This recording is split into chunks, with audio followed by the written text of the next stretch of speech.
There's an on-again, off-again debate that's been raging, well, very obviously, and in terms that we would recognize and not dismiss out of hand due to our disconnection with the context, the entirety of the 20th century.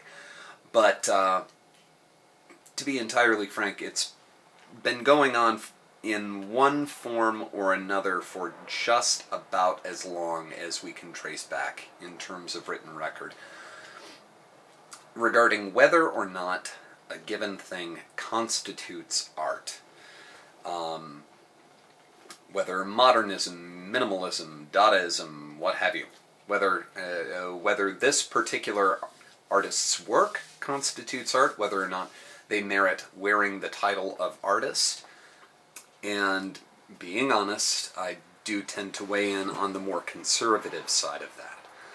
I like to think that I balance that out by saying that I think the world of art, regardless of the medium, needs a breadth of expression broader than my own personal tastes. That art needs to be more than what I would like, or even what I would necessarily recognize or appreciate as art. That being said, there are things that I look for. There are things that I look for and things that I enjoy. One of them is skillful execution, not just skillful ideation. A clever idea is not, to my thinking, and again, this is not absolute, this is what I look for in art. A clever idea, in its own right, does not satisfy what I look for in art. There has to be skill in the bringing forth of that idea. There has to be some mastery, and in particular, there has to be some intentionality. And for me, this is most pronounced in, again, the medium with which I'm most familiar, the written word, and poetry in particular. Largely because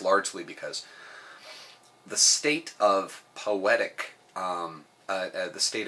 criticism is, in my opinion, in appalling shape.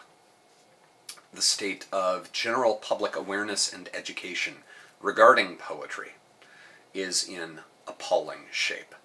And unlike visual media, where somebody has experiential references, somebody has some foundation for reference for evaluating a painting or a sculpture,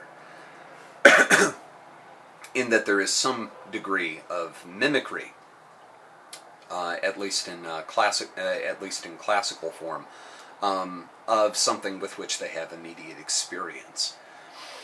And they have some awareness of the contrast and artifice required to create that mimicry, to create that reflection. You need not study sculpture to be amazed at the cloth-like impression created by Michelangelo's works in marble, for example. For me, part of the craft of poetry is intentionality in the use of sound. The most obvious, the most overt of that use of sound is the straight rhyme, wherein the last syllable of two words line up, sound similar. And that is the simplest, and there is certainly use for that. I do have a fondness for rhyme, although I think it needs to be used very carefully. I've been exposed to quite a few contemporary poets who use rhyme extensively, and in my opinion, heavy-handedly. Sophomorically.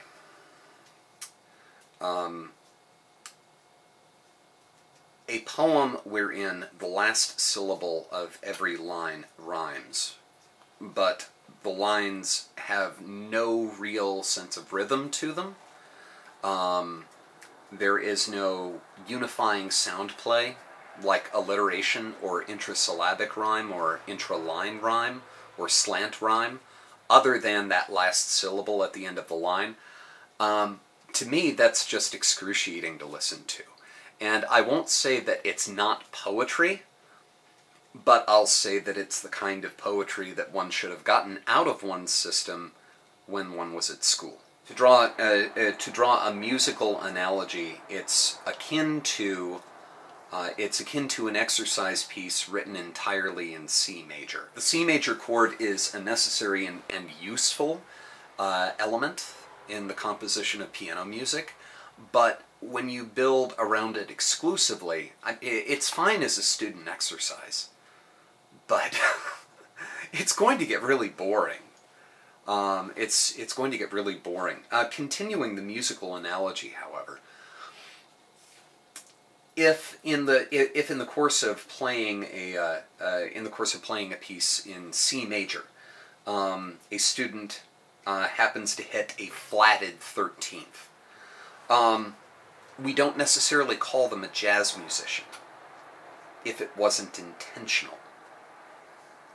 If that flatted 13th was not inserted to do something, and to do something expressive of the artist's will, that's not jazz music. You know, that's not Miles Davis.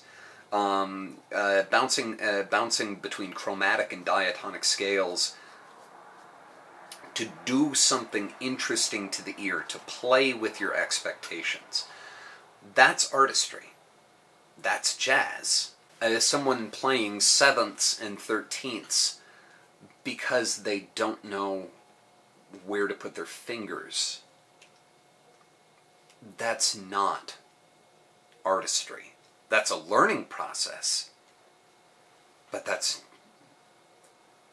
we can't call them an ingenue. Much of what I hear when I listen to a lot of contemporary poetry is very earnest expressions, and earnestness should be applauded. Absolutely. Absolutely. Earnestness should be applauded. But to my ear, much of it sounds like the unintentional flats or truncated chords of an early student's piano recital. I am something of a classicist. My musical tastes reflect that. My literary tastes certainly reflect that. As poets go, I find myself most drawn towards the Romantics. Wordsworth, Keats, who I've talked about a little bit, Blake, Shelley, Byron. People generally exacting. Some of the poems that you've already heard are the result of countless hours of effort. Countless hours. I believe very, very strongly that I should, before I can say that a poem is done, I need to be able to say that every word is exactly the word that needs to be in the place that that word occupies. The meaning of the word, the shape the role that it plays in the execution of just conveying the message. But that's the easy part. That's the easy part. For that, any given word has dozens of acceptable substitutions. But the shape of the word needs to be what I want it to be. The sound of the word, its rhythmic and tonal notes need to be. And I've been using musical analogies quite a bit in this explanation, but I think that is critical, and I think that's a fair comparison. Because poetry, to my ear, poetry with no musicality to it is no poetry at all. That music may be symphonic, it may be folk music, it may be drunken, maddened, addled, frantic violins by the fire, but there has to be music in it. If there isn't, that doesn't mean it's bad writing.